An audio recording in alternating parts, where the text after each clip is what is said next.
Olá, boa noite para todos vocês que estão acompanhando aqui a nossa live ao vivo pelas redes sociais da Associação Paulista Oeste, ao vivo também pela rede social Adventistas SP e Adventistas Brasil, e também com publicação cruzada em dezenas e dezenas de redes sociais das igrejas adventistas de todo o Brasil e de pessoas particulares também. Esta é uma semana muito especial para todos nós, aqui da Associação Paulista Oeste e de toda a América do Sul também, porque é a Semana da Família. Nós estamos trabalhando temas muito especiais sobre família, sobre o casamento, sobre o relacionamento, e a gente tem tido uma experiência maravilhosa. Ontem nós tivemos aí mais de 30 mil pessoas visualizando esta live, que foi uma gostosa conversa com o pastor Wallace e a Cristininha, sua esposa, e fomos trabalhamos o tema melhor, casamento é bom, uma afirmação. E hoje nós vamos trabalhar sobre um tema incrível, muito importante para os dias de hoje, que é o compromisso incondicional. Você está vendo que eu estou sozinho aqui nos estúdios aqui da Associação Paulista Oeste, mas eu não estou sozinho. A minha esposa está comigo, só que ela está de casa. Tudo bem, meu amor? Boa noite. Boa noite a todos que estão de volta aqui com a gente. Eu estou aqui acompanhando pelo Facebook e a gente já tem gente de vários lugares nos assistindo, de Bauru, de São Carlos, de Novo Horizonte, de Marília, pessoas de Valparaíso, Cravinhos, pessoal de São Vicente, em São Paulo. A gente tem pessoas de várias cidades já que estão com a gente. Vocês são muito bem-vindos para a nossa segunda live da Semana da Família. E vai ser um prazer a gente passar essa noite batendo um papo especial com um casal nota 10. É verdade, nós já vamos apresentá-los já já, e eu quero incentivar a você que está assistindo a também compartilhar essa live nas suas redes sociais.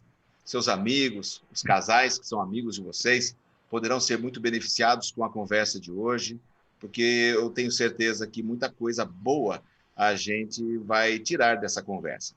Como nós anunciamos ontem, você também pode enviar perguntas aqui pelos comentários do Facebook ou no chatzinho lá do YouTube. Você pode mandar a sua pergunta e a Dione vai colocando aqui para a gente, no meio da conversa, as perguntas para o Edemar Lamarques e para a Yara, que serão os nossos amigos entrevistados aqui nesta live de família na Semana Invencíveis com Deus, que é o grande ideal para a família de todos nós. Obrigado, porque todos vocês já estão aí. E eu tenho o prazer agora de chamar esses dois amigos queridos. Edemar Lamarques, doutor Edemar Lamarques, tem doutorado na área de aconselhamento, trabalhando especificamente com terapia de casais e terapia de famílias, para famílias também. É uma alegria receber aqui, Edemar Lamarques, a você. Tudo bem, meu querido? Muito bom, muito obrigado, uma alegria. Estamos longe aqui, estamos em Maryland, nos Estados Unidos, mas no sentido bem pertinho de vocês dois. A impressão Aliás, nossa... quanto de distância de tempo nós estamos? Em termos de horário? De horário? De horário é 1 hora só. Uma hora só. Nós estamos 1 hora mais cedo que vocês. Aqui para nós agora são 8h05, 8h04, na verdade. Mas a impressão que eu tenho, só qualquer, é que você está na sala e a Dione está no escritório, da casa de vocês. Edemar, doutor Edemar, meu amigo, fale um pouquinho sobre essa sua especialidade. Já já eu apresento a Yara, mas você tem um doutorado importante na área voltada para casais, para famílias, não é?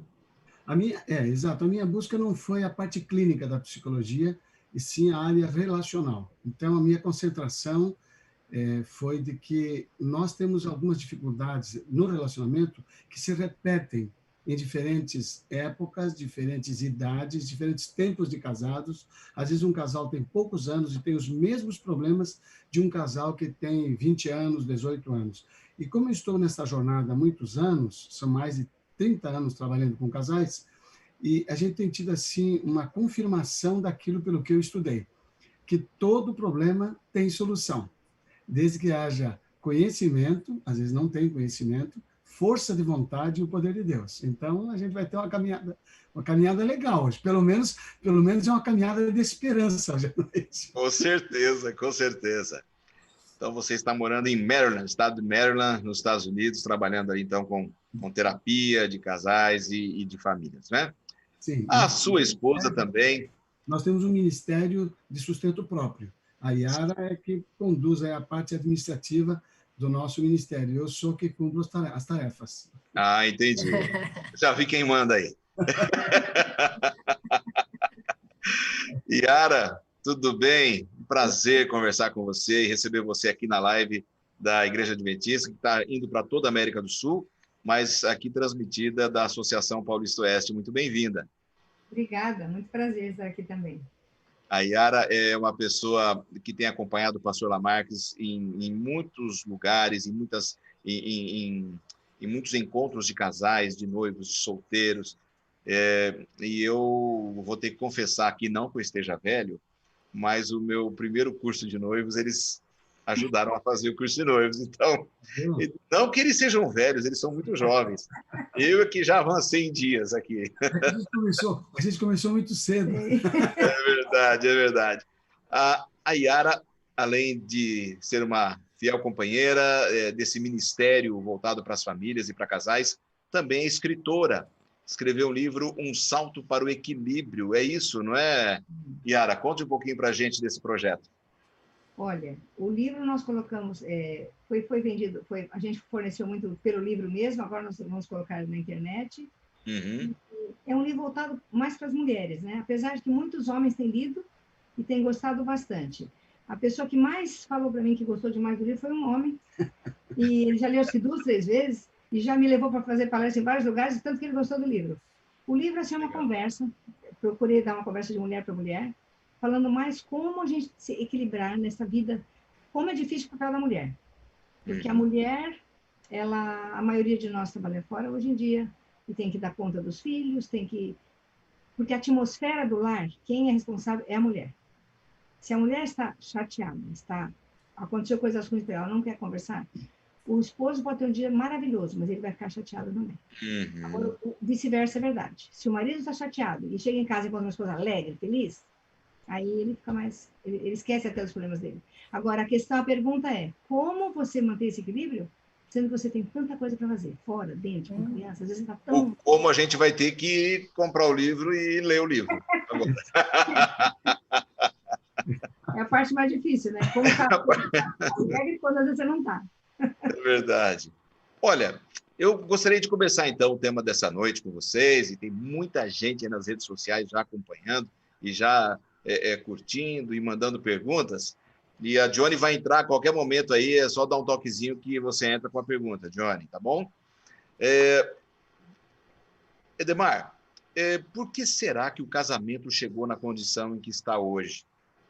Porque a gente está vivendo numa época, numa fase da nossa cultura, onde as coisas são muito descartáveis.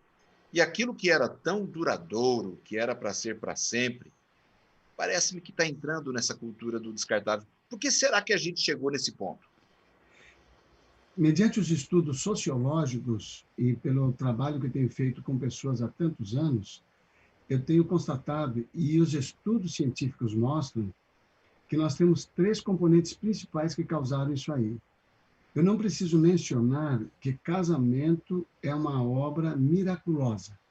E se é milagre, só Deus o faz. Então, esse afastamento de Deus, ele é social. Ou seja, mesmo dentro das igrejas, há um afastamento de Deus. Não nos iludamos pensando que porque vamos a uma igreja, seja ela qual for, adventista, presbiteriana, batista, católica, a igreja cristã, a igreja não produz cristãos. Se a igreja pudesse produzir cristãos, se você entrasse numa garagem, você virava um carro. Então, a igreja em si, ela não produz cristãos. Quem produz é o lar. Quando Deus foge do lar, fica insuportável o lidar consigo mesmo. Muito mais difícil lidar com o outro em suas características naturais de dificuldades. Então, os 3 componentes principais foram afastamento de Deus, abuso da autoridade sobre a mulher, por muito tempo mantida calada, ela foi desrespeitada, desvalorizada e despreparada para ocupar um lugar de importância ao lado do homem.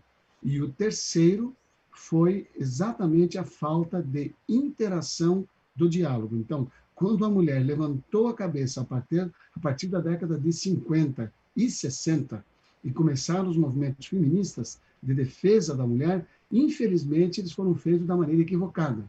Foi como se fosse assim, tem um executor do lado de cá, vamos torná-lo vítima e vamos nós ser as executoras. Então, essa busca da competição de forças não produziu harmonia na comunicação. Então, nós temos hoje casamentos na sociedade atacando a falta de respeito da mulher e casamentos destacando ainda o abuso da mulher. No fim das contas, a comunicação não mudou. Por isso, na relação desses indivíduos casados com essa distorção, eles estão reproduzindo-se nas crianças. Então, nós temos crianças na sociedade que vão captando essas mensagens e elas se tornam os protagonistas dessa nova forma de desentendimento considerado comum. Tipo assim, faz parte, é assim mesmo, bora aí. Então, a alternativa que a sociedade secular alcançou foi a separação. Pelo menos, diziam, a paz na separação e as crianças não sofrem mais. Só que sofreram com o padrasto, com madrasta, sofreram a ideia de que o pai não é mais seu. O senso de pertinência, o senso de pertencer de um ser humano aparece nessas crianças que hoje são homens de 40 anos, homens da sua idade, homens que estão na sociedade, pessoas que não receberam esse referencial e que agora estão reproduzindo-se em seus casamentos e na sociedade aquilo que vem sendo cultivado há mais de 40 anos. Interessante isso que você fala, porque isso também fecha com o que a Yara comentou sobre o estado emocional, de espírito da mulher em casa, do homem quando chega do seu trabalho. Isso contribui muito também, né, para a visão que as crianças têm de casamento, de família, etc. Exato. Isso, viu, Yara? E, enquanto o Edemar estava falando, eu fiquei pensando justamente nisso. Eu ouvi uma definição dizendo assim, simplista, casamento é quando um homem e uma mulher vão viver para sempre juntos, pronto. É uma definição quase que infantil, né? Claro que no ideal de Deus era isso mesmo. Porém, como o Lamarck falou, você pode comentar um pouquinho, por favor? A nossa sociedade, ela acabou criando essas alternativas para solucionar um problema que muitos estavam passando e geramos outros, né? Talvez seja por isso que o problema ficou tão grave em nossos dias do casamento ser descartável. Como você vê isso? Eu sempre penso assim uma coisa, né? Nós estamos casados há 44 anos e meio e namoramos há 47. Fomos namorados, né? E eu sempre pensei assim, eu sempre comento, eu não sei o que acontece com a gente, mas cada vez mais eu fico assim, eu sou tão, ele faz tanto parte de mim, e que a gente não consigo, qualquer coisa que acontece, eu quero falar com ele. Mas por que ficou tão descartável? Não foi sempre assim. Nós temos dificuldades também. Tivemos algumas mais no começo, agora temos menos. Cada vez menos. Quanto mais a gente acerta um problema, que a gente tem uma... Porque nós somos diferentes. Então eu penso de um jeito, ele pensa do outro. A gente tem que conversar, chegar a um acordo. E quanto mais a gente se abre, conversa, chega a um acordo, menos problemas a gente tem. Cada vez melhor. Agora, por que o casamento ficou descartado? Eu acho que é porque as pessoas não têm mais força para lutar, entendeu? Tá tudo tão fácil. Eu posso largar daqui, sair para outro, e as pessoas já começam, antes de largar, isso que eu tenho visto em muitas mulheres, moças novas, ela quer garantir já um espaço com outra pessoa. Então, ela começa já, em redes sociais, já começa a falar com outra pessoa, ela começa a ver possibilidades. Eu não preciso ficar presa a essa pessoa, com os problemas que ele tem, de temperamento, e vou partir para outra pessoa. Só que daí ela esquece que vai pegar outros problemas, que ela nem conhece, às vezes, E eu acho que está ficando descartável. É tão fácil, eu troco para aqui. Porque a parte do namoro é uma parte gostosa, que você conquista. Então, a pessoa se sente bem. Puxa, ele fala tanto que eu sou tão maravilhosa, né?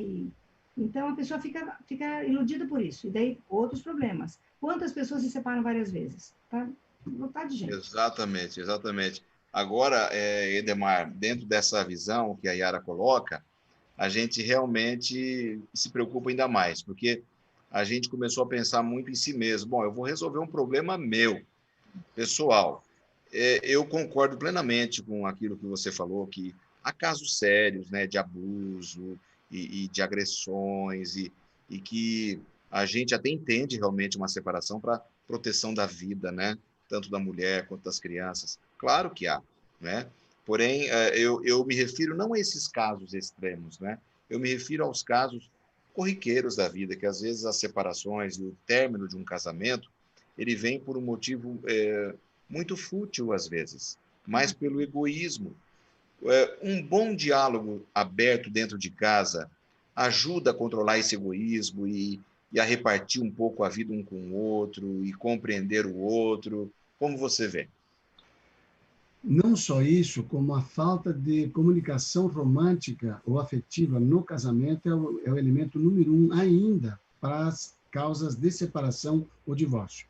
A ausência de comunicação afetiva. Então, veja como é importante o relacionamento de comunicação entre o casal. E eu sempre digo aos casais que sem comunicação pessoal não pode haver comunicação física. Então, a comunicação sexual é dependente da comunicação pessoal. Como os dois se comunicam e se entendem, haverá interação na comunicação física. Agora, veja bem, não é tão simples assim dizer vocês precisam ter comunicação. Vamos imaginar que nós temos várias congregações reunidas agora e todas elas, todos os indivíduos que estão na congregação, vamos imaginar uma congregação de bancos cheios. Todo mundo sentado, ouvindo a mesma mensagem e todos sendo orientados para que melhorem a comunicação com seus cônjuges. Eu pergunto para você, se uma das mulheres sentadas nestas congregações, ou se um homem sentado, não tiver uma boa referência do outro, vai querer conversar com ele? Não. Se ela achar que ele é estúpido, ela não vai puxar conversa com alguém que vai praticar estupidez com ela. Se ele achar que ela é grosseira e que o minimiza, diminui, você é incompetente, você é isso, você é aquilo, ou queixas ou críticas, o efeito sobre o outro é o mesmo. É de destruição da sua autoestima. Então, esse indivíduo não quer falar com essa pessoa. Ele escuta o pregador e fala, muito bom para você, não para mim, porque você não sabe quem eu tenho. Então, esse indivíduo escuta essa mensagem que está nos ouvindo agora, e ele anula a possibilidade de colocá-la em prática, porque ele já tem um conceito sobre o outro negativo. Preconceito, né? Um preconceito também, um conceito de preconceito. Então, e a pessoa pode até ter cometido alguns erros, eu não estou admitindo que não tenha, pode ter cometido, mas o que você é para mim, isso tem que ficar bem claro aqui para nós hoje à noite, o que você é para mim é mais importante do que você é de fato. O que você é para mim é mais importante do que o que você é de fato. Você não é um sujeito tão ruim como parece, mas você se mostrou para mim algumas vezes inapropriado à minha expectativa, eu fiz uma imagem sua negativa e isso é o que se torna para mim. Esta pessoa não me interessa conversar com ela. Eu não me interesso, porque a referência que eu tenho dela, para mim, é negativa. Então, essas pessoas que estão nos ouvindo, muitas delas já estão com dificuldades de comunicação devido ao conceito que formaram sobre o outro. Então, a minha sugestão para essas pessoas, para a gente ter um ponto de partida prático, não só falarmos da teoria do que faz funcionar, é a seguinte: escute a mensagem hoje, desligue o seu computador, ou a sua televisão, o seu aparelho, desligue e chegue ao seu cônjuge e diga assim, eu quero me concentrar no que eu falei com você. Às vezes, pode ter até tido motivo, eu não quero saber, porque eu quero saber o que eu fiz. Eu fiz isso, minha comunicação não tem sido boa por causa disso, disso. Não se concentre no que o outro pode e deve fazer, porque você não tem poder sobre ele, mas sobre você que está ouvindo, você tem absoluto poder. Além de você, só Deus pode ajudar.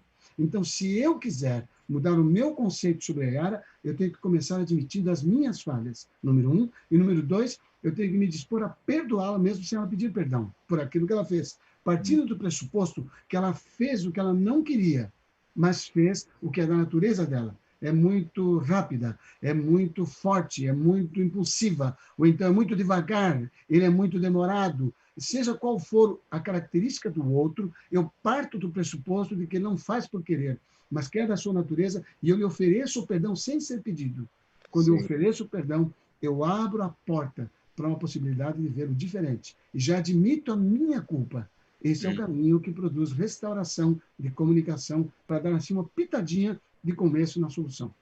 Eu queria entrar aqui, posso entrar um pouquinho? Claro, vai lá. Posso entrar aqui? A gente tem uma porção de gente já interagindo, fazendo perguntas aqui. Algumas perguntas são justamente nesse sentido, né? De eu me separei, tenho uma filha com o atual esposo e estou passando de novo pelas mesmas coisas, pelas mesmas situações difíceis que passei no primeiro relacionamento, né?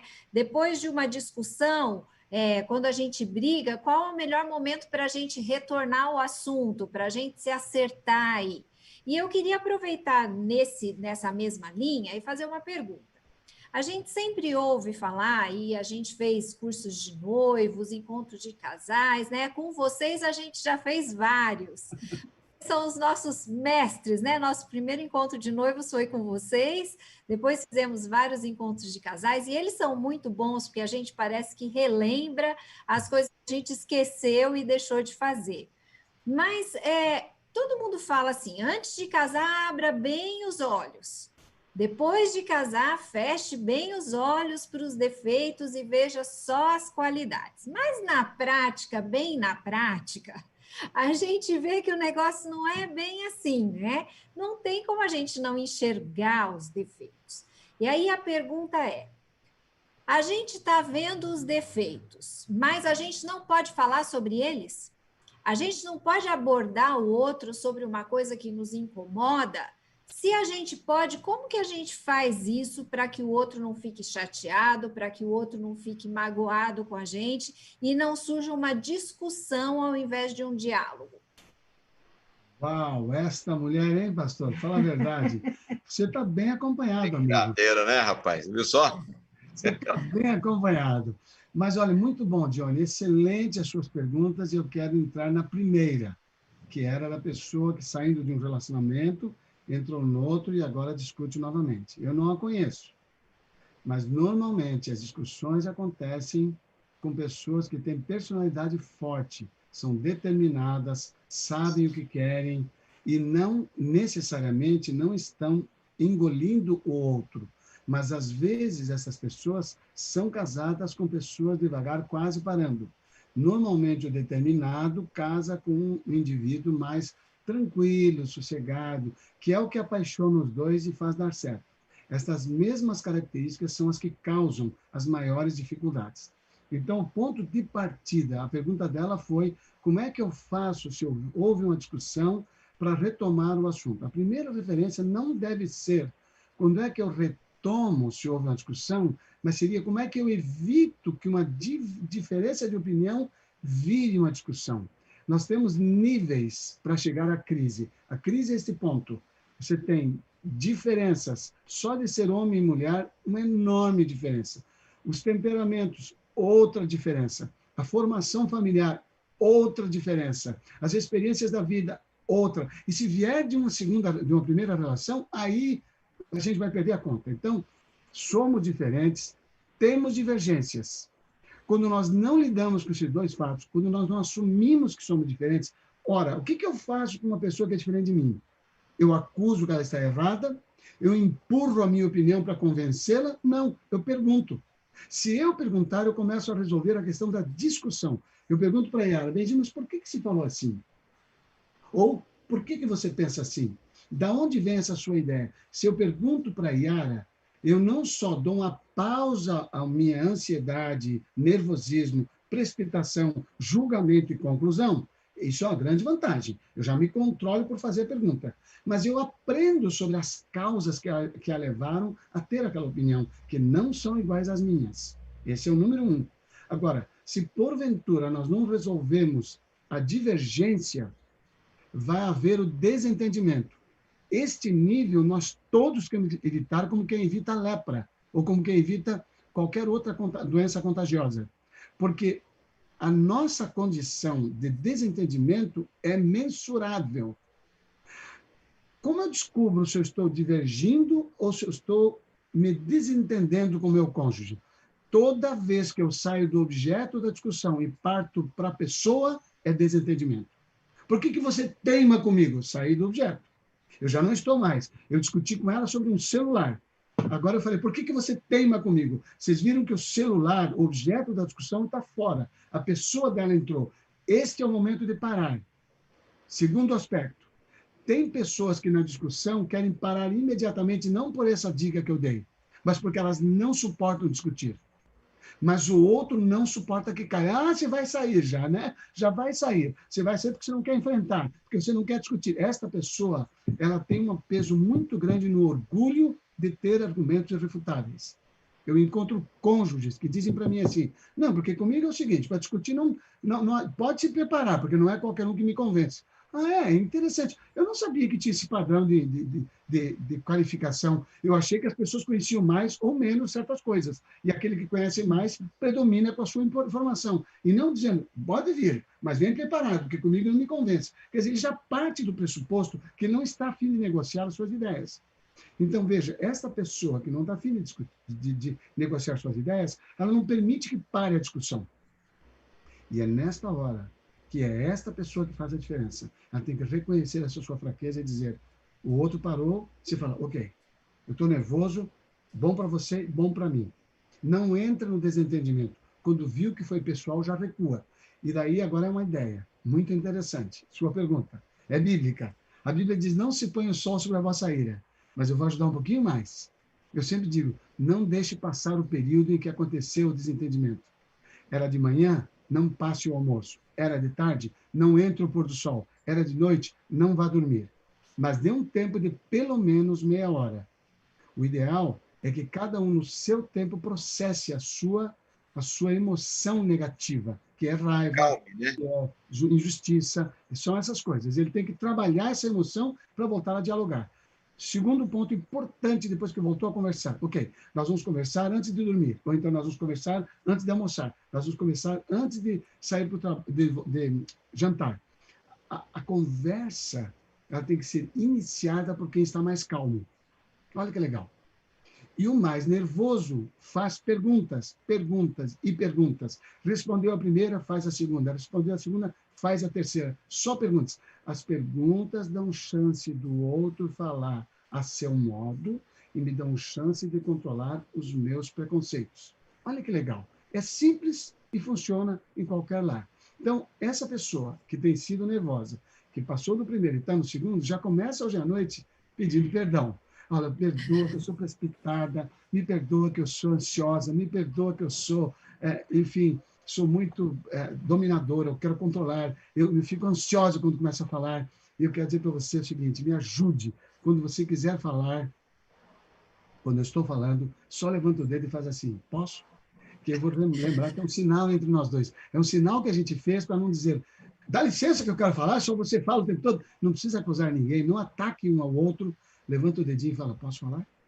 E daí, nesse momento, funciona. Outra coisa que dá para ser feito, que eu faço para ela constantemente, eu estou dizendo uma coisa num ponto de vista, numa linha. Ela vem para os filhos, por exemplo, estou conversando em casa. Aí ela vem e fala, não foi assim, foi essa frente. Então, como eu falei, é exatamente como ela disse. Eu recuo da minha opinião, nem que ela não seja errada, eu recuo, todo mundo ri, inclusive eu, e eu estou gostando disso, que eu sou aquele que todo mundo olha que primeiro cede, depois eu argumento novamente. Mas eu cedo, eu controlo o meu espírito, rio, ela ri, olha a carinha dela, ó. Ela não está aceitando. Eu acho que, pastor, é a hora da Yara falar. Quando eu digo para ela que é ela, o que ela pensa? Meu amor, o que você pensa?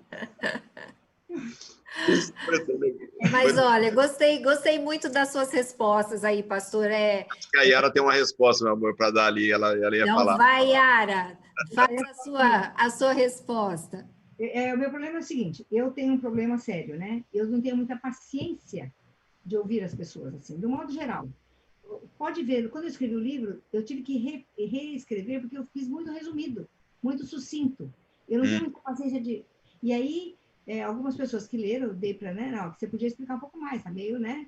foi direto ao ponto, a sua cabeça foi para esse lugar. Então, às vezes, eu escuto uma pessoa falando e eu interrompo, não vou interromper, porque eu já falo assim, como que eles, né? Já entendi tudo, já chegou para cortar um pouco assim, né?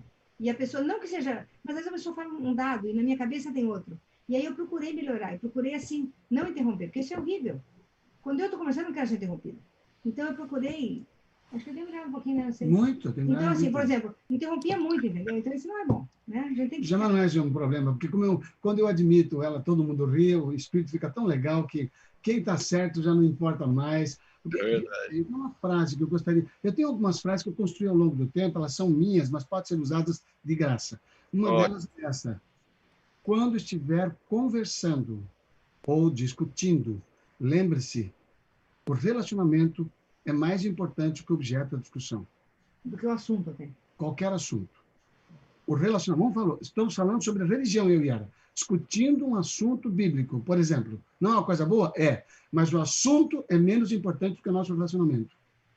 Por isso, quando você discute, conversa, troca ideias e considera a relação, mesmo que seja de um amigo, mas vamos pegar mais pesado no caso do casal. Se você considera a relação mais importante que o assunto, com certeza você vai frear melhor os seus impulsos, sua língua, suas emoções. Depois a gente vai falar um pouquinho sobre como controlar as emoções. legal, legal. Olha, essas dicas que a gente está recebendo aqui nessa live com Edemar Lamarques, doutora Edemar Lamarques e a Yara, a sua esposa, são muito, muito especiais. Por quê?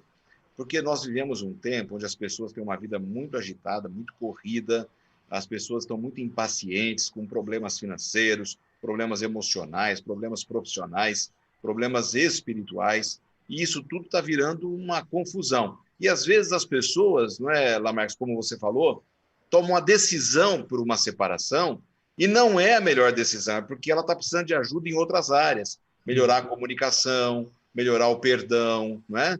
Seriam condições importantes, né, essa relação com Deus, seriam condições muito especiais, importantes, para que o casamento dê certo, né? Que essa seria uma das perguntas que eu tinha para você. Em linhas gerais, o que a gente pode fazer para que o casamento dê certo? Você já falou de comunicação, de perdão, de focar a pessoa, o relacionamento e não o problema. Acho que é isso que a gente precisa, né? De orientação para fortalecer aqui os nossos relacionamentos. Mas pode falar, Lamarques, se você tinha levantado a mão aí. Isso que vai nos ajudar nessa sua pergunta é que quando Jesus foi perguntado pelos fariseus por que Moisés tinha autorizado o divórcio, ele respondeu, por causa da dureza do coração de vocês. Ele não estava falando do coração deles. Sim. Ele estava falando da dureza do coração daquele que estava ouvindo Jesus naquele momento. Quando ele disse para os discípulos, quando ele disse para todos juntos que o casamento é inalterável, intransferível, incancelável, ele disse que só a morte poderia separá-los, naquele momento foram os discípulos e não os fariseus que disseram melhor então a não casar. Resposta de Jesus, ele falou, é verdade, isso não é para qualquer um, mas somente para aqueles a quem Deus ajuda. Esta foi uma base da minha defesa de tese, quando eu coloquei sobre a importância do casamento para o desenvolvimento do caráter. Essa foi uma base, que eu mostrei o seguinte, não há como a psicologia, com todos os seus conhecimentos científicos, me ajudar a lidar com a dureza do meu coração apenas pelo conhecimento, apenas pelo cognitivo. O cognitivo me instrui, me esclarece, eu entendo, não sou tolo, é o que eu quero, saio dali, muito obrigado. É como eu saio de um sermão. Mas quando eu chego na realidade, que eu me deparo com a minha esposa, com o meu marido, ou com o meu filho, nesse confronto, volta o que eu sou por natureza. E o que eu sou é a minha verdadeira batalha. A minha batalha, se eu tiver desentendimento com você, amigão, não é o Laerte, não é. Não é o pastor Lanza, não é. É o que está dentro de mim, porque se dentro de mim eu estiver resolvido, ainda que se continue fazendo o que me irrita, eu terei controle de mim mesmo até para dizer, eu vou evitá-lo. Até para dizer isso. Mas o importante é que eu saia daquela situação sob controle. Eu em controle. Não controle. Mas nós achamos que o nosso problema está no outro. Quando você achar isso, você entrou por um caminho que você não volta nunca mais. Você vai sempre querer matar o outro. Matar no argumento, matar na crítica, matar na condenação e, finalmente, matar na separação. Se você considerar o outro culpado, você nunca vai sair desse caminho. Porque toda vez que alguém achar um culpado numa situação em que está em divergência ou desentendimento, ele não terá motivo nenhum para se arrepender. Se você é culpado, eu não preciso ser nem um pouquinho arrependido de nada. E eu vou repetir o que fiz. Eu vou adaptar aqui uma letra de um lindo hino, bem antigo, que diz que é para ter paz na terra, né? Haja paz na terra, mas a começar em mim. Eu creio que nos relacionamentos a gente tem que ter essa visão. Bom, o que eu posso oferecer para o outro, né? O que eu posso oferecer para ele, de mim para ele, né? Eu preciso entender melhor essa pessoa e não fazer com que ela me entenda. Não, eu preciso entendê-la, porque talvez esse seja o exercício, né? Quando eu entendo, eu aceito. Quando eu entendo você, eu aceito você diferente como é. Quando eu entendo você, eu aceito as coisas que você faz que eu não gosto, porque eu gosto de você. As coisas que do outro eu não gosto, eu vou continuar não gostando. Eu não gosto de algumas coisas que a Yara faz que não são do meu gosto, mas eu gosto dela, então eu levo junto aquilo. Eu tenho coisas que ela não gosta, que eu faço, mas ela gosta de mim, então ela me aceita. Eu me esforço para controlar o que ela não gosta, porque eu gosto dela. Esse processo, ele é contagioso. Eu me esforço aqui, ela se esforça lá, e o processo vai se dando, vai se realizando. É uma coisa... Olha, pessoal, é tão lindo isso que eu fico assim, eu fico desesperado para ver casamento resolvido. Eu fico desesperado, porque é tão possível, que não dá para transcrever aqui o que eu penso. E eu não tenho vaga na minha agenda. Eu não tenho vaga na minha agenda. Isso que me dá mais tristeza ainda. Eu vejo assim que quando vocês falam, né, que vocês têm muita propriedade, porque vocês já viveram muitas situações com casais de diferentes, com diferentes problemas, né, dentro do casamento. E eu imagino que vocês já tenham visto histórias lindas de restauração, né? E eu imagino que nessas histórias de restauração, uma palavrinha provavelmente esteve presente muitas vezes, que é o perdão. Tem muita gente que fala assim, tem coisa que dá para perdoar, tem coisa que não dá para perdoar. E existem coisas imperdoáveis dentro do casamento? Somente o pecado contra o Espírito Santo. No casamento. Não existe, não existe. Nada é imperdoável. A coisa mais linda que se pode aprender, Johnny, sobre perdão, para mim, a mais linda, não é se existe alguma coisa que é imperdoável. A melhor coisa para ser aprendida é: existe alguém que eu posso não perdoar? Existe alguém na vida que eu posso não perdoar? Porque o perdão não foi dado para beneficiar o perdoado, mas foi dado para beneficiar aquele que perdoa. Quando Jesus disse, perdoe o seu inimigo, ore pelo que te persegue, ajude aquele que te ataca, dê comida para aquele que não sei o quê. Ele só mandou ajudar quem não presta. Tem uns desses maus que vão tudo para o inferno. Ele mandou perdoar essa gente, mandou ajudar essa gente, mandou dar minhas coisas para essa gente. Ele está preocupado com eles, não, ele está preocupado comigo. Jesus disse, aquele que me ouve, faça. Então, se eu estou ouvindo, eu faço. Ele falou, vocês viram o que eu fiz com vocês? Viram. Então, vocês são bem-aventurados que fizeram igual a mim. Ele lavou os pés de um que ia traí-lo, lavou os pés do outro que ia negá-lo, ele lavou os pés do outro que ia desacreditar nele, que ele pôr o dedo na ferida, dos outros que iam abandoná-lo. Ele lavou o pé de todo mundo. Ninguém ali tinha dignidade para se lavar do pé. Ele falou, vocês viram o que eu fiz para vocês? Aham. Então, faço igual. Quer dizer, eu não posso esperar que a outra pessoa seja digna do meu perdão para perdoar. Perdão é uma decisão minha. Eu posso perdoar você, Johnny, você não merecendo e não querendo, e rejeitando, mas você não conseguirá impedir que eu te perdoe. O meu amor é que determina as ações que eu vou praticar. Eu não posso colocar nem minhas emoções, nem meus princípios, nem minhas decisões nas mãos dos outros. Seja ele o meu marido, minha esposa, meu filho, meu amigo, meu pai, meu irmão. Aquele que dentro, na minha vida, provocaram a retenção da minha mágoa, ressentimento, ódio, injustiça, qualquer coisa que impeça o meu perdão, eu dei a ele a chave da decisão que eu devo tomar se eu quero a salvação ou não. É uma questão de salvação. Eu querer perdoar é uma questão de salvação minha. Eu perdoo quem eu quiser. Eu não dependo dos outros. Eu não dependo de ninguém para me arrepender e pedir perdão. Eu só dependo para me reconciliar. Então aí agora eu vou colocar uma pergunta um pouco mais prática aqui que a gente recebeu. A pergunta é a seguinte: então eu sou obrigada a perdoar e permanecer casada, mesmo que o meu marido seja abusivo? Ok. Que bom que veio essa pergunta. Que ótimo. Muito obrigado, viu? Quero agradecer essa pessoa. Fantástica oportunidade. A ação desse indivíduo não impede que você a perdoe ou perdoe, mas por proteção da sua vida, isso não impede que você saia da relação. A Bíblia não proíbe a separação. A Bíblia recomenda a manutenção da relação. Mas se porventura acontecer o desligamento, você vai permanecer sozinha ou sozinho para o resto da sua vida, para ser fiel ao seu casamento, que não foi cancelado nem pela morte, nem pelo adultério. Você vai permanecer sozinha, mas tem o direito de permanecer. Paulo diz, se o incrédulo, se o desobediente, se o teimoso não quiser ceder, você não é obrigada. Agora, veja bem, isso não me dá o direito de não perdoar o meu marido abusivo. Eu perdoo o abusivo, o abusador, mas eu me afasto para proteger a minha vida.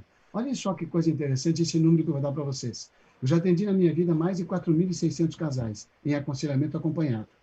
São mais de 56 mil casais, mais de 56 mil casais em nossos seminários. Mas pegando só esses casais que foram atendidos, mais de 4.600, eu não tenho 60 que não foi possível ajudar. É um número muito baixo. Todos eles dão uma indicação porque não foi. Um dos dois não queria. Pronto. A vontade de nenhum ser humano é forçada por nenhum ser humano, nem por Deus. Presta atenção. Nem o diabo. O diabo também não. Essa história de, não, o diabo me levou. Não, o diabo não leva ninguém. Ele leva quem aceita. Eu aceito, ele me leva. Fala, qual que é a sugestão? Vai de carro, vai com Jesus ou vai com o diabo? Eu prefiro com o diabo. Você escolheu, amigo. Se foi com ele. Não, nem o diabo mexe na sua vontade, nem Deus. Quanto mais nós. Então, vejam bem, a vontade humana é intransponível. Ninguém pode transpor. Agora, eu posso ceder a quem quiser. Eu, na minha vontade, naquelas pessoas que um dos dois não queria, eu não podia mais ajudar. Agora, teve casos que eu recomendei a separação. Era um caso que havia abuso físico com risco de morte, caso em que havia promiscuidade, ou seja, um dos dois está vivendo sexualmente fora de casa, e a Bíblia diz que aquele que envolve-se com aquele se torna adúltero, e havia também o caso da existência de outra pessoa. Por exemplo, o cônjuge já está gostando de outra pessoa. Então, não insista nessa direção, porque a única pessoa que pode mudar aquele estado de gostar dele é ele. Se ele não quer, você vai perder sua dignidade se forçar nessa direção. Maravilha, Demar. Estou engolindo as minhas palavras para poder responder as perguntas. Está lindo, estou adorando. Todos estão gostando, tenho certeza que a rede social está bombando aí de perguntas. Eu já vi que tem coisas chegando aí. A Johnny vai fazer uma seleção para a gente fazer perguntas e respostas rápidas antes do nosso tempo acabar, que já está quase no final. Mas, doutor Edemar, você falou um pouquinho agora aí que antes de que o programa terminasse, você queria tocar em alguns assuntos. Eu falei sobre que nós estamos conversando sobre assuntos que ajudam o casamento a ir para frente, a pessoa ser feliz naquele relacionamento. Já falamos de comunicação, de perdão, de cuidado, de diálogo, de postura diante de um diálogo mais acalorado. São dicas que vão ajudar a gente a ter um relacionamento mais duradouro, mais permanente, e assim a gente agrada a Deus também. Mas eu queria entrar naquele ponto que você sugeriu, que antes da gente acabar, que a gente tocasse naqueles pontos especiais que você estava falando, relacionados ao relacionamento, para que dê certo, né? Algumas chaves específicas, você falou que ia deixar mais para o final, para a gente tocar nesse ponto. O ponto mais importante para mim, o número 1, se nós não tivermos tempo para todos, ele é essencial. Eu e a Yara, ao longo do tempo, lidando com tanta gente, nós conversamos várias vezes, nós dois, depois de um seminário. Porque durante o seminário, ela fala e eu falo. A gente divide as palestras e a gente separa, em alguns momentos, os homens das mulheres, e falamos a palavra palestras específicas, e a gente é procurado pelos casais, no caso, pelos cônjuges individualmente, e é interessante nós cruzarmos as informações, às vezes, de pessoas que, coincidentemente, são as mesmas. Ou seja, o cônjuge de um lado, com o cônjuge do outro, falam com a Yara e falam comigo. E a gente constatou que, no resumo da nossa vida, com tantos anos de ministério com casais, nós chegamos à conclusão que o ponto mais difícil de lidar no casamento é as diferenças individuais, diferenças da personalidade, diferenças geradas pela individualidade de cada um. A individualidade é tão séria, tão grave, tão importante, que a Ellen White diz que invadir a individualidade de outro é como tirar-lhe a vida. Então, há homens mais calados, casados com mulheres determinadas, que na relação, por causa do silêncio dele, se tornam dominadoras. Algumas já eram, porque a mãe é dominadora, geralmente copiando a sua característica herdada e mais o seu modelo, isso reforça. Uma criança que tem um temperamento igual a um dos pais, a ação do pai enfatiza, potencializa o que ela já tem por natureza. E agora, na sua relação de casamento, ela absorve o outro, ela engole o outro, ela come. Então, nesse processo, essa pessoa não tem noção que está fazendo isso, porque ela pensa que está compensando o silêncio, a embromação, a demora deste outro. Então, a minha recomendação, já que nós estamos num grupo extremamente geral, com vários tipos de características individuais nos ouvindo e vendo, a minha recomendação é a seguinte: quando eu tiver uma característica no meu temperamento que eu também não gosto, eu não gosto, e a Yara ressalta, a primeira sensação que eu tenho, vamos cuidar aqui agora com esse detalhe, a primeira sensação que eu tenho é negativa, é triste. Eu me ofendo, dependendo do meu temperamento, eu me emburro. Eu fico emburrado. Não é só que eu fico magoado, eu fico emburrado. Ou seja, eu não quero falar com ela por um tempo. Esse é o meu natural. Mas aqui agora, nós estando aprendendo, não vamos nos preocupar tanto assim, como é que eu conheço minha esposa, como é que eu conheço meu marido? Não. Como é que eu me conheço, neném? Como é que eu me conheço? Põe o dedo onde se pode mexer. Eu sei que eu fico sensível, eu sei que fico magoado, eu sei que fico chato. Eu atendi casais, amigos, que não se falavam há 3 meses. Outros há 1 semana, sem se falar, não fala nem bom dia, porque bom dia é uma coisa muito boa. Não posso dizer isso para esse desgraçado. Então, não falava, chamava o marido de desgraçado, chamava a esposa, e não falava nem bom dia. Como é que uma pessoa pode viver? Eu não estou nem falando de salvação, não importa se ela vai para o inferno. Como é que ela vive? Estou falando da saúde dela, saúde mental, saúde psicológica, saúde emocional. Ela não vive, ela não vou nem dizer que ela sobreviveu.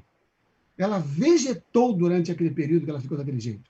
Então, eu sei que o que a Yara fala, ela falou, aliás, é uma coisa em mim que eu também não gosto. Eu fiquei chateado. Okay, é um direito que eu tenho.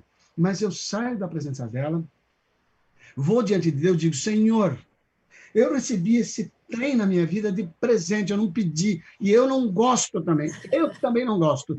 Como é que a coitada da Yara não vai gostar, se nem eu gosto? Então, me ajuda, por favor, a aceitar que eu tenho que lidar com isso e pedir ajuda para ela. Daí eu volto para a Yara e digo, querida, você tem razão, nem eu gosto disso que se viu. Quando eu disser para ela, nem eu gosto do que se viu, aí ela vai se admirar, vai dizer, uau, mas eu não consigo, meu amor, mas eu vou me esforçar. Me ajuda, quando aparecer isso aí, por favor, não me acusa porque eu já não gosto. Toque em mim e me diga, ó, tá saindo, hein, tá fazendo, hein, olha aí, hein. Aí eu vou entender que você está me ajudando, eu vou te dar um beijo. Aliás, me dê um beijo quando for me contar.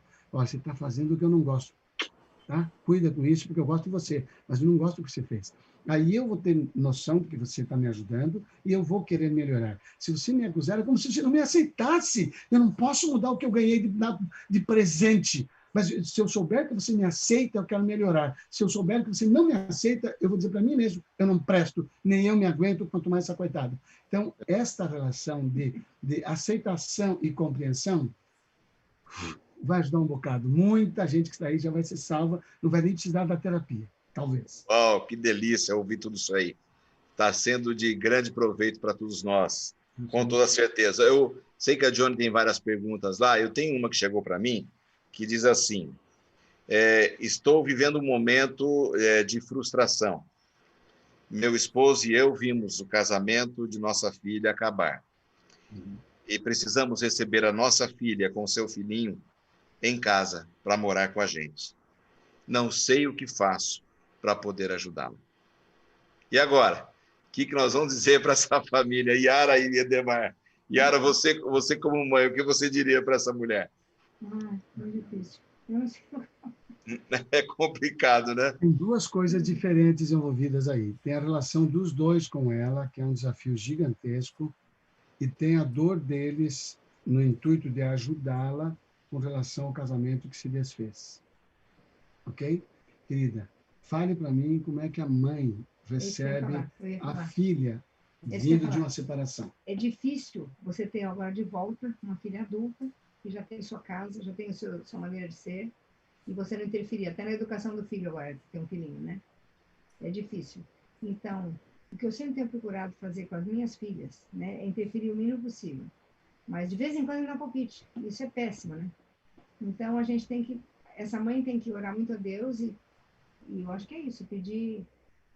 Mas, na prática, quanto essa mãe com essa filha, que ela não é mãe dos seus filhos, é sua avó.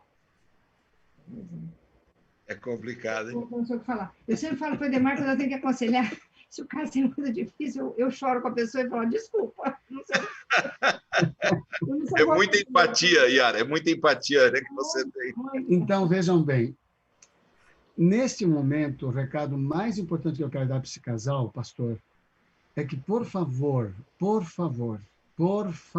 please, não valorizem o casamento da filha mais do que a própria filha. Please, não façam isso. Ela vale mais do que o seu próprio casamento. Recebam-na, sem tocar no assunto. Não fale, por que você não fez isso? Por que não fez aquilo? Não, não fale. Esta pessoa terá dentro de si, ao sair da relação, uma série de questionamentos próprios de falha. Eu falhei. Por que eu não fiz? Por que eu não fiz? Essa pessoa já está triste, ela já está abatida. Então, não pergunte e não fale. Não pergunte. Agora, se ela tomar a iniciativa de vir falar, não responda de imediato ao que ela perguntar. Diga por que você está me perguntando isso. Que você vai descobrir o que a pessoa está, na verdade, preocupada. Pai, como é que eu faço nisso? Mãe, não responda a pergunta de pronto. Pergunte, por que você está me perguntando isso, filha? O que é que está te preocupando?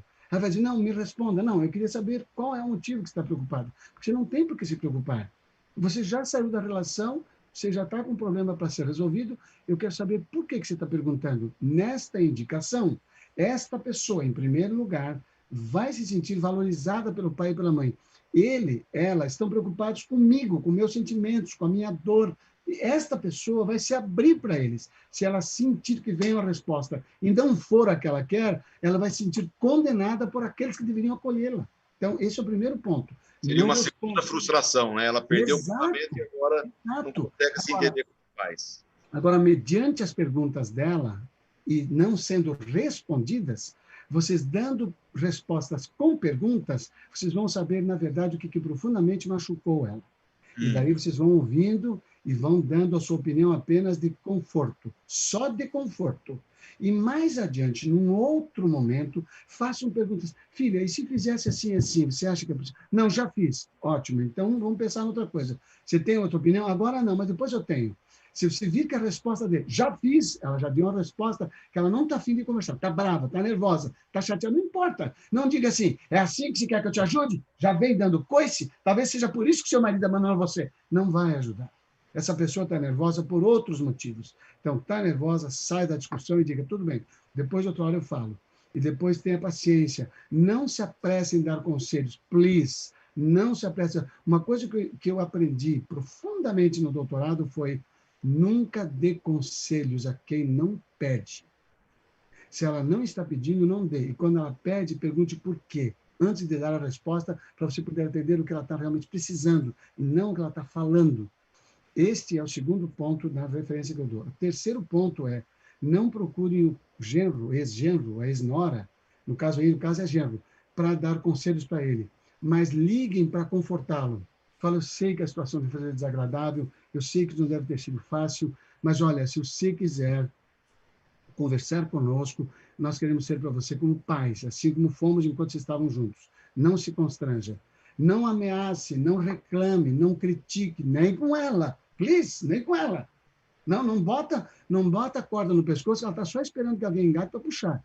Então, comece a falar positivamente do que ela fez e do que ele pode ser.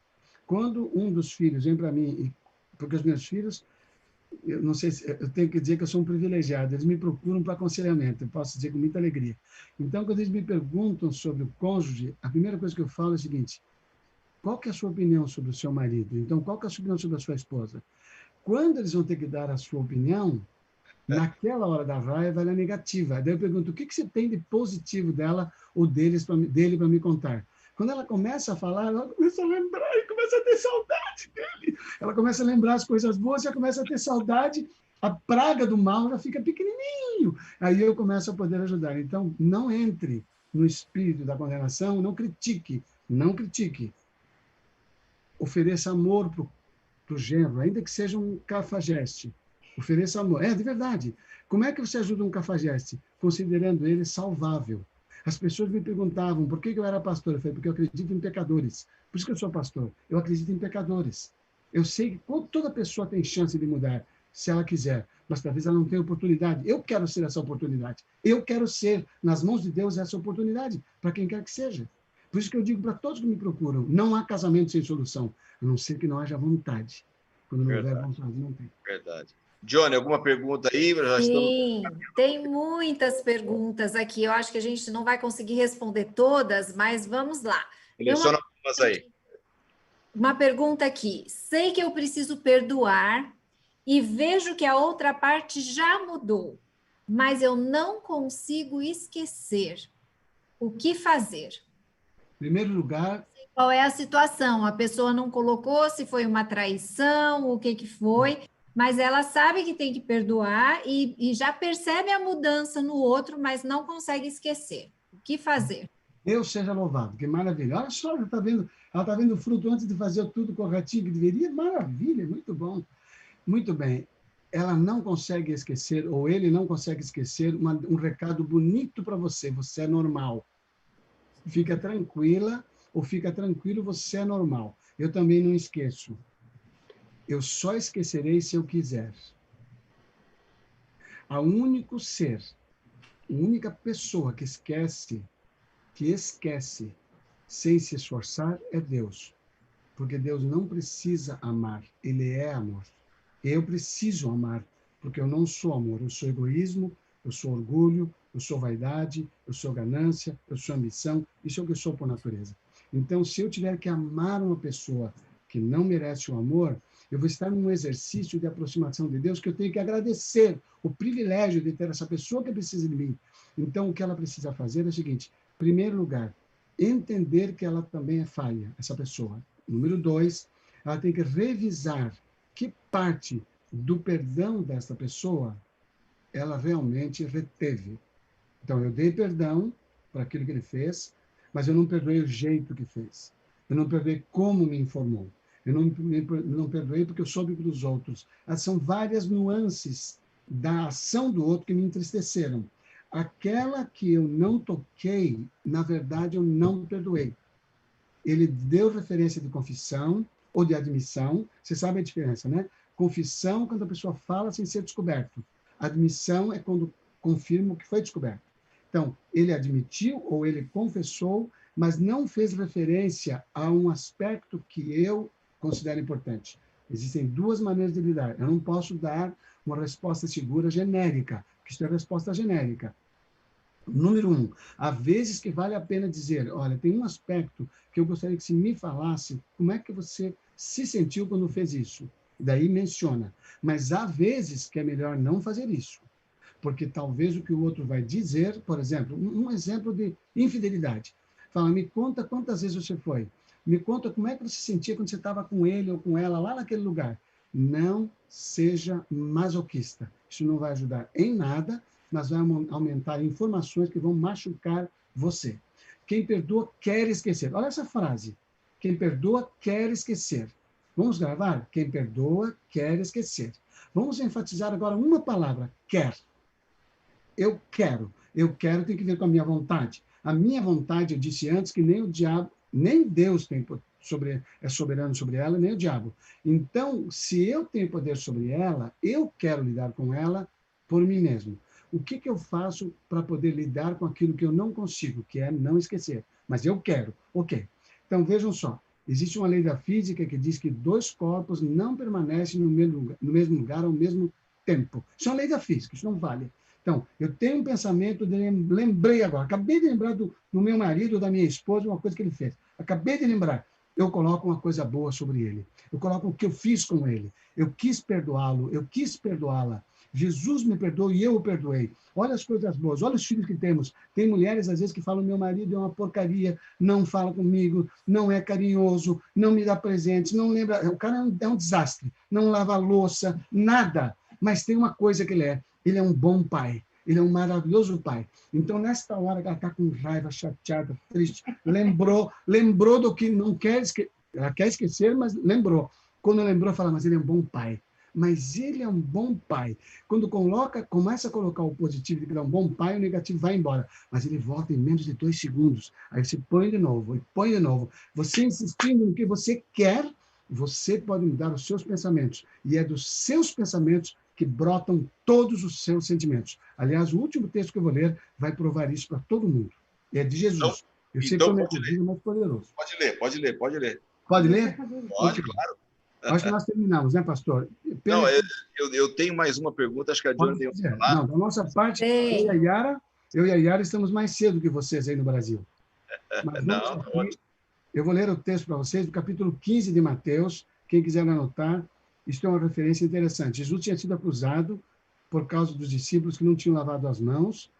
Esquece o negócio de lavar a mão, que é um problema cerimonial. Eu quero me concentrar na resposta de Jesus, que é mais importante, não é cerimonial, é princípio.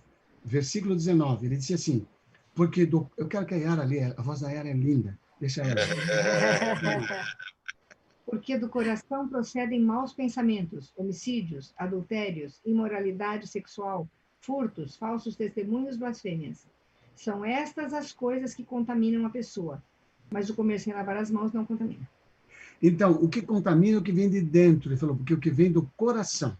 Neste caso específico desse verso, a Bíblia nos permite distinguir emoção e pensamento. Há textos que não dá, porque ela mistura os dois. Ou ela está se referindo ao pensamento, porque no original, tanto o hebraico quanto o grego, tem mais palavras para identificar os órgãos do nosso corpo, expressando nossos sentimentos, pensamentos e razão. Mas nesse caso ele está separado. Olha aqui, porque do coração procedem maus pensamentos.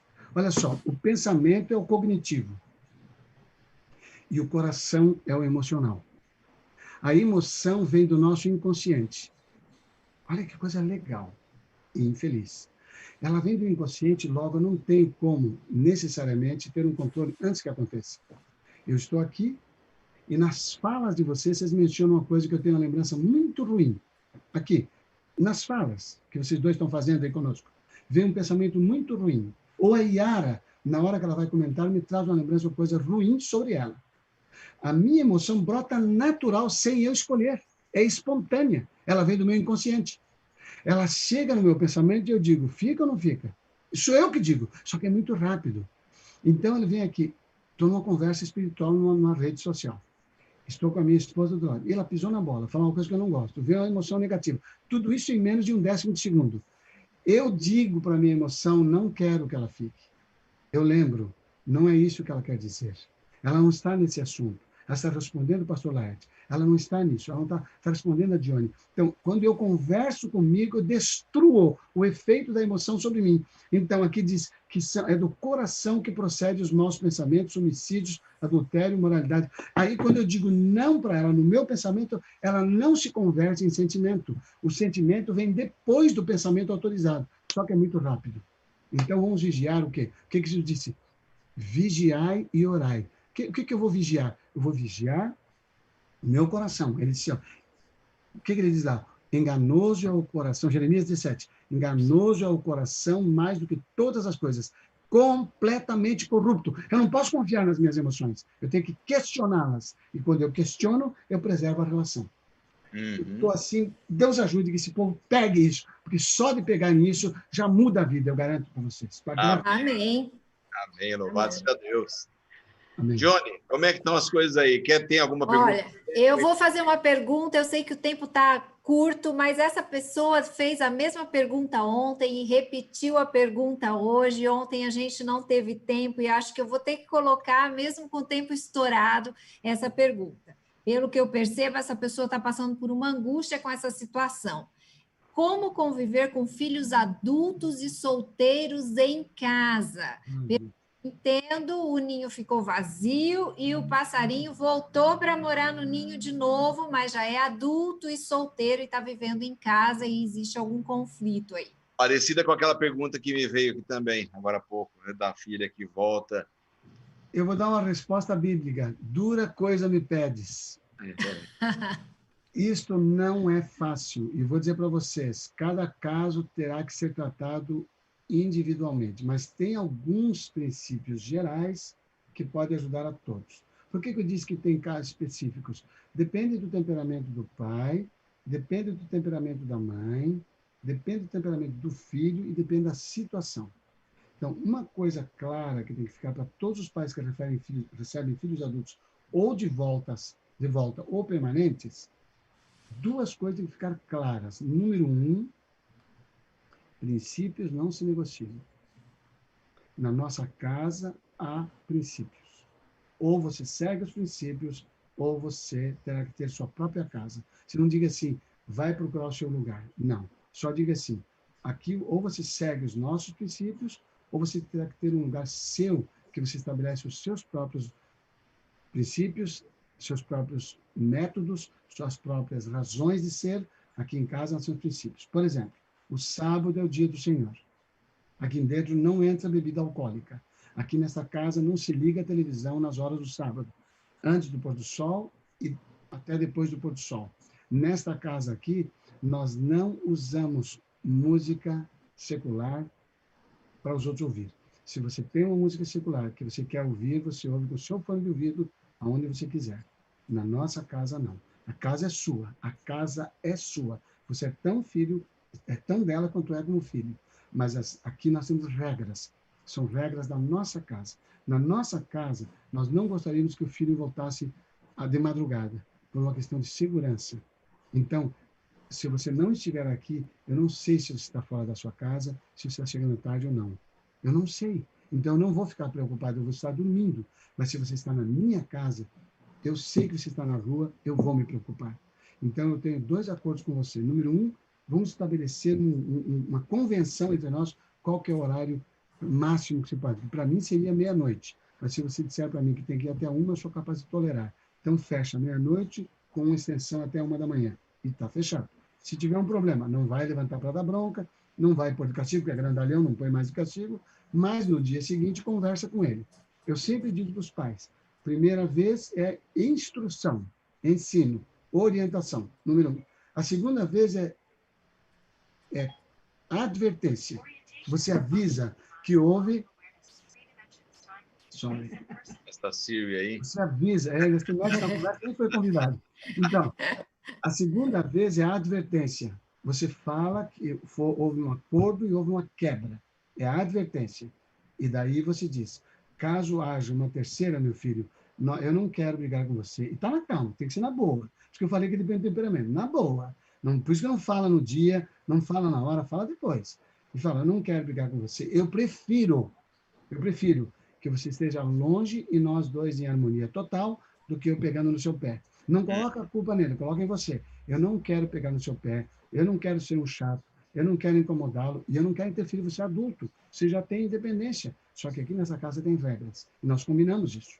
Aí na terceira vez, sem briga, sem nada, fala, filho, só quero que você me diga qual é o plano que você tem, porque eu não quero mais insistir nesse assunto, e para nós isso é uma coisa... Eu e sua mãe ficamos até 2 da manhã, sem dormir, nervosos, ela insistindo comigo que chamasse a polícia, mandando eu ir atrás de você, mandando eu ligar para você, eu não quero isso. Esta não é a vida que eu planejei para você, porque você me estoura, nunca coloque sobre si. Nunca diga assim, porque eu vou ficar sofrendo, porque eu vou ficar isso. Não, coloca sobre ele. Eu não vou me sentir bem, eu vou ficar perdoando você. Imagina uma pessoa adulta e o pai pegando no pé, eu não quero esse lugar para mim. Então, filho, é um acordo entre nós, ok? Então, tem regras nessa casa e eu quero que você siga. Agora, se você achar que as regras não são boas, é um direito seu, faça as suas regras na sua casa. A nossa já tinha quando você nasceu. Você fez parte dessas lendas. Nós continuamos fazendo parte. Então, quando você deixa o filho, é ele que decide. Não é você que põe para fora, mas você é firme. Ó, princípios não se negociam. Número 2, nunca permita que o seu amor seja suplantado pela sua raiva. Nunca permita. O seu amor tem que ser maior que a sua raiva. Se ficou muito irritado, ou mãe muito irritada, não fale com a pessoa. Vá lá fora, respire fundo, ore a Deus, estou perdendo o controle, ajuda-me a recuperá-lo. Dá-me o domínio próprio pelo Espírito Santo. E ora 1, 2, 6, 7, 8 vezes, até que você sinta a sua palpitação diminui do coração. Dá para medir que se você está menos nervoso. A sua palpitação cai, reduz a aceleração do seu coração, você fica menos ofegante, começa a respirar com mais calma, daí espera um pouco e conversa. Não permita que o seu ódio, sua raiva, indignação sejam mais fortes que o seu amor. Muito bom. Amor, eu sei que nós temos muitas perguntas aí, né? Mas eu acho que a gente vai ter que deixar para um outro dia, porque a gente está meio complicado com o tempo. Mas eu quero dar a oportunidade para a Yara dar um conselho para uma mulher que não está identificada. Tá bom, Yara? Agora, o salto para o equilíbrio agora aí, talvez uma mulher esteja precisando disso. Para a gente encerrar, nós vamos encerrar com essa pergunta, e eu quero agradecer a tantas pessoas que mandaram perguntas. O tema de hoje foi compromisso incondicional. A gente falou sobre um monte de coisas, desde a comunicação até relacionamento com os filhos em casa ou que se separaram e voltaram a morar com os pais. Foi tudo muito amplo, mas é isso aí mesmo. A vida é assim, é tudo junto, misturado. A cada dia, centenas de decisões que você tem que tomar, cada decisão numa área diferente. E o programa aqui foi uma pequena amostra do que é a vida de uma pessoa, né? As confusões que a gente acaba tendo no ambiente familiar, mas como é importante ter uma família saudável. E aí, eu quero ouvir a opinião da Yara. Após, eu quero que o nosso amigo, doutor Edemar Lamarques, pastor e doutor Edemar Lamarques, faça uma oração para a gente encerrar. Muito obrigado a todos vocês.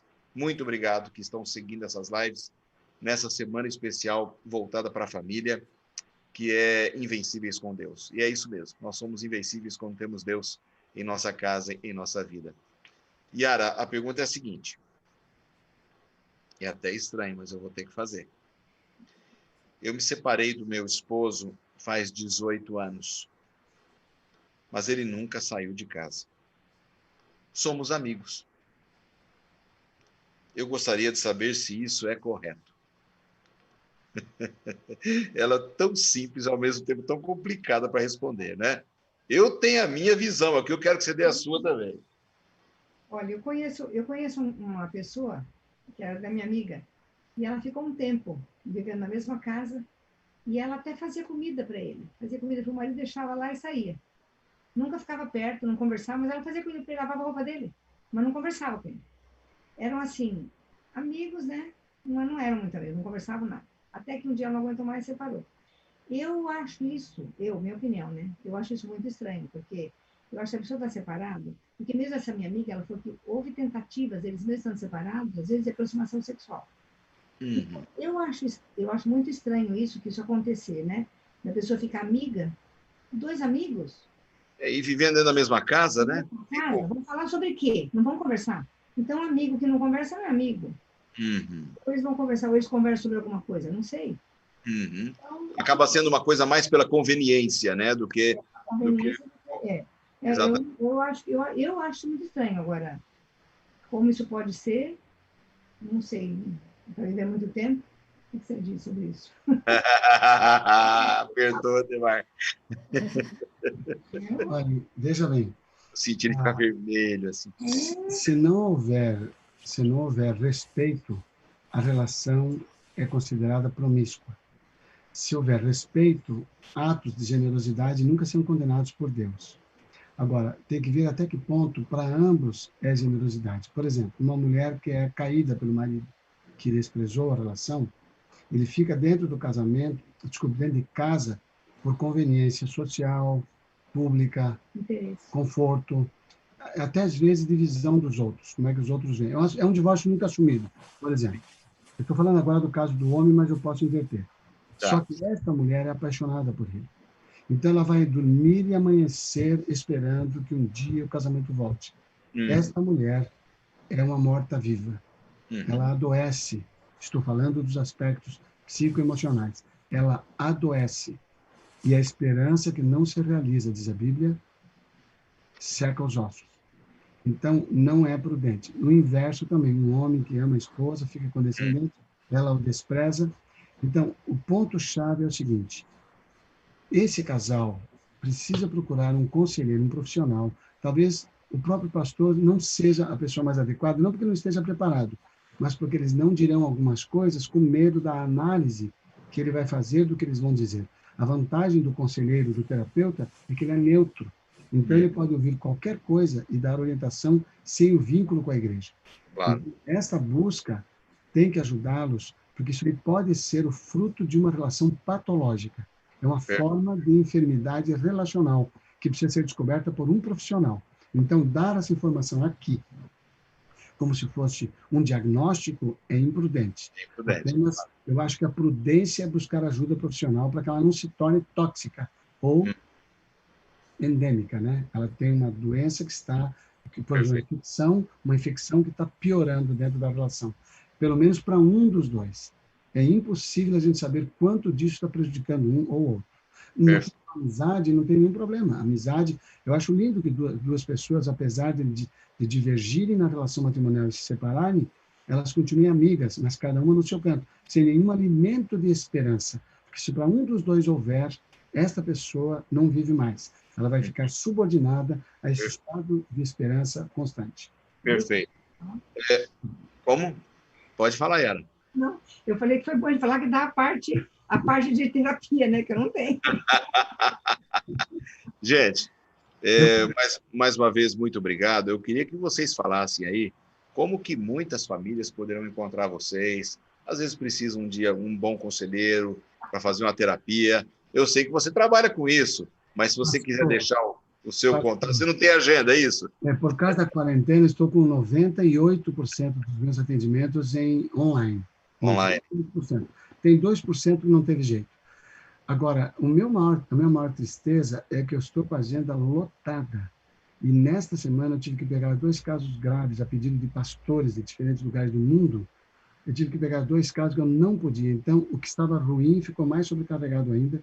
E há, no momento, até pode ser que essas pessoas estejam na linha agora. Eu tenho 7 casais que pediram para mim, eu disse que não, mas eles falaram, mesmo assim a gente vai ficar na fila. Eu não fiz fila, mas eles ficaram, entendeu? Então, eu digo assim, se eu tiver essa oportunidade, é para eles que eu vou ter que dar a prioridade. Claro. Eu lamento, pastor, tenho muito desejo. Estou mais disposto a você fazer um outro dia com a Joana, um plano, com todo esse povo e muito mais, divulgar. Eu te ofereço de coração para ajudar numa live, para oferecer uma terapia de casais planejada com sexta-noite, por exemplo. Legal. Você separa, a gente se combina. Nós vamos planejar. Como fizemos agora, com antecedência, e será um maior prazer eu ajudar. Inclusive, nós vamos planejar, viu? Se vocês quiserem reunir as perguntas e fazerem uma seleção de iguais, parecidas, semelhantes, já começar com elas organizadas, vocês começam a divulgar e dizer o seguinte, no dia nós não vamos responder perguntas, nós só vamos responder antecipados. Porque daí vocês planejam e dão prioridade para quem se planejou. E eu terei o maior prazer de ajudá-los no que for possível. Vai ser a gente organizar isso aí, vai ser legal. Gente, eu acho que é legal. Eu não faço essa oferta sempre, não está publicada no Washington Post. Está aqui no meu amigão do peito, esse casal querido, você, a Joana. Tá? Obrigado. Eu acho que é legal também. Cara. Eu acho que é legal também a gente falar aqui nesse finzinho. A gente tem muita gente entrando em contato, e muitos casais são casais cristãos, são casais que amam a Deus, que têm o temor de Deus. E às vezes os casais estão ali tentando sozinhos e não dão conta de entrar numa harmonia sozinhos, né? Então, o doutor Edemar e a Yara estão aí com as agendas lotadas deles, mas existem outros conselheiros de casais, né?